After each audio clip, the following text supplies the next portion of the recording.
Welcome kayo guys sa aking YouTube channel. Sasagot tayo ng comment doon sa nag-comment sa comment section natin. So ito yung tanong niya. Sir, ask ko lang paano magkwenta kapag magbenta ka ng lote. Meron kasi akong lupa ibenta kaso di ko alam ang price. 15 by 15. 225 square meter. Hanggang ngayon di pa nabinta. Di ko po alam ang price. Sana po masagutan po sir. Salamat. So sagutin muna natin yung comment na ito. Hindi muna tayo mag-estimate. So, 15 by 15, 225 square meter ang lote niya na ibibenta. Hindi niya alam magkano yung binta niya. Pero bigyan kita ng mga idea kung paano yung presyuhan. Okay? Depende kasi yan sa lupa mo o nasa uri ng lupa mo. Yan. Agricultural ba yan?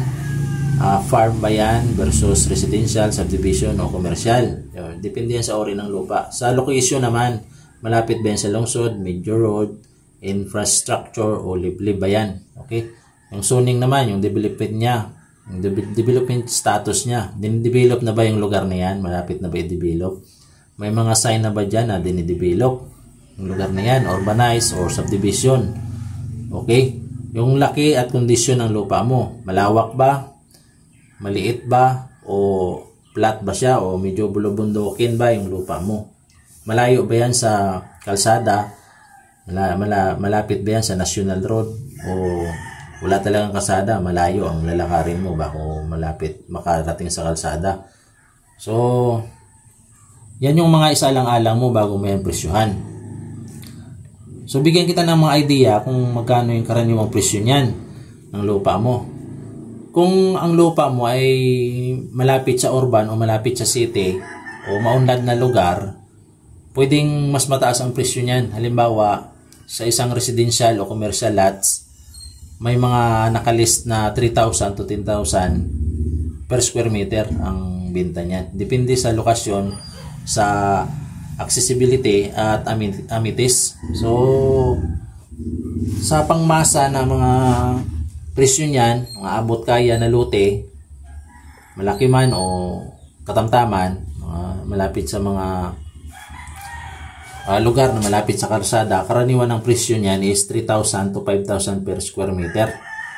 So, yan. Siguro dyan naka-range yung lupa na ibibenta mo. So, ito yung kwintada niyan.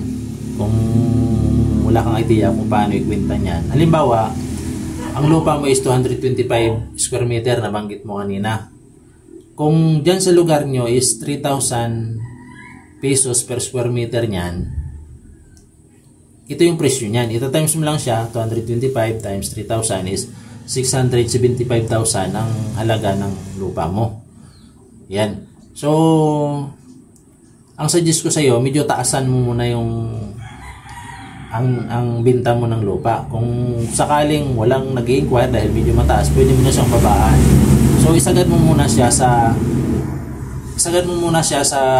5,000 per square meter. So, 5,000 per square meter times 225. So, ang halaga niyan is 1,125,000. So, tulad ng sabi ko, kung medyo matagal mo na diyang binibinta, naglagay ka dyan ng signboard at cellphone number mo dyan sa lupa mo at wala talagang nag-i-inquire sa'yo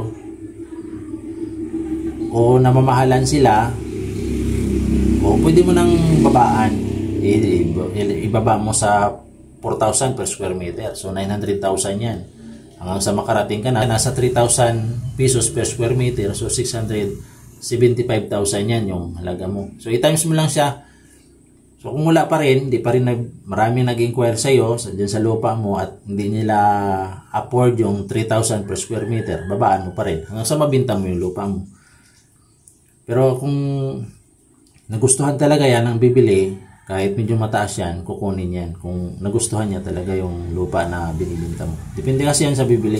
Meron kasing bumibili na gusto naman nila yung malayo sa kalsada, kaya kahit medyo mataas yung presyo at nagustuhan nila yung bandaron, bibili nila yon. Tulad ng mga nagsisenior na, ayaw nila ng maingay, ayaw nila yung daan, ayaw nila yung mga tunog ng mga sakyan, may ingay, gusto niya sa mas malayo.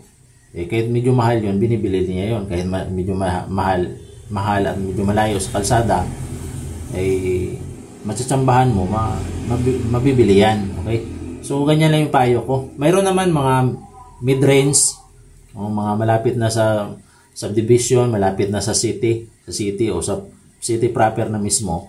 So, 15,000 to 22,000 ang karaniwang per square meter niyan.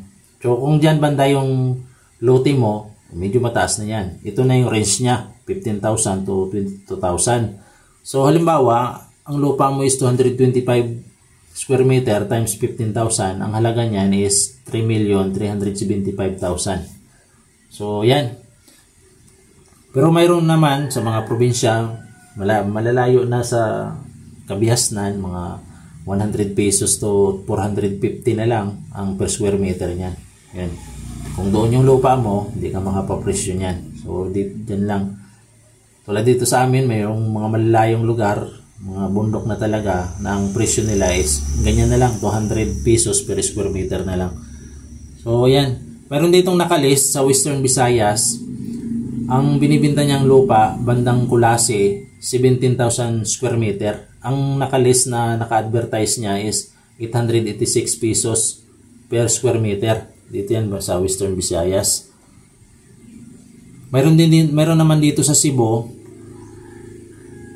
Ang binibinta niyang lupa ay 355 square meter. So, 355 square meter. Ang presyo naman niya is 39,200 per square meter. Residential to at subdivision. Yung ito banda sa Cebu. Mayroon ding nakalist sa Iloilo na ang presyo niya is 14,400 sa Iloilo. Ganon din subdivision residential din. Mayroon naman dito naman sa Kalibo, ang median price niya is 13,500 ang presyo niya. At ito rin sa poblasyon, poblasyon Kalibo rin, may naglist din dito na nag-range ang lupa dito ng 7,000. Mayroon ding 20,000 per square meter. Sa Mindanao naman, dito sa Cagayan de Oro, Misamis Oriental at Northern Mindanao, ang median price per square meter is 15,154 ang nakalist to. Ibig sabihin mga legit to dahil nakalist mismo to. Okay?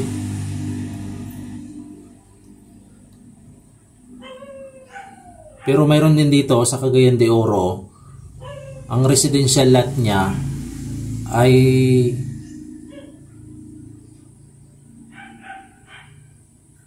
nakalist din ng 3,500 to 4,800 per square meter. Ayan. Sa Lanao del Norte naman, may nakalist na 3,500 ang per square meter niya. Ang area naman ng lupa na binibinta niya is 2,911 square meter ang binibinta niya lupa. So, ang presyo niya is 3,500. So, depende talaga yan sa lugar at depende rin yan sa mga nagbibinta ng lupa. Kaya yung location mo, depende talaga yan sa location mo, tulad ng nabanggit natin kanina, na kung malapit yan sa kalsada, kung na-develop na ba yan banda, okay, malapit ba yan sa bayan, malapit sa city proper. So, may presyo yan. Suggest ko sa iyo, tanong-tanong ka lang dyan kung magkano talaga yung presyohan dyan, kung baka meron ding mga nagbibinta dyan, tanungin mo kung magkano presyo nila. Okay? Pero sa palagay ko, ang lupa mo na yan, nagre-range yan doon sa nabanggit ko kanina na 3,000 pesos per square meter to 5,000 pesos per square meter. Kung malapit yan sa bayan mismo, malapit sa kalsada, ganyan yung range niyan. Yung dito sa amin, katabi kami mismo ng National Highway, yung dinadaanan to ng bus na mismo. Malayo naman sa bayan, pero National Highway na talaga yung kalsada. Pero ang malayo sa city, malayo din sa bayan. Pero ang presyohan na dito is 3,000 na per square meter, lalo na kung malapit talaga sa kalsada. So ayan, sana nakatulong tong mga suggestion ko sa iyo para mapresyohan mo na yung binibenta mo yung lupa. Okay? So, huwag niyo kalimutan guys mag-subscribe at mag-like. O, libre naman lahat yan. Kung mayroon kayong mga katanungan at gusto niyo magpa-estimate, okay? Comment lang kayo diyan sa comment section. At saka kung bukal sa kalooban nyo, kung magpa-estimate kayo, mas maigi na mag-donate kayo sa akin via Super Thanks kasi mabilis kong pinagtutuunan ng pansin yung mga nagdo-donate sa akin via Super Thanks. Maliit man yan o malaking halaga, tinatanggap ko yan at pinapasalamatan ko yan ng buong puso. Okay guys?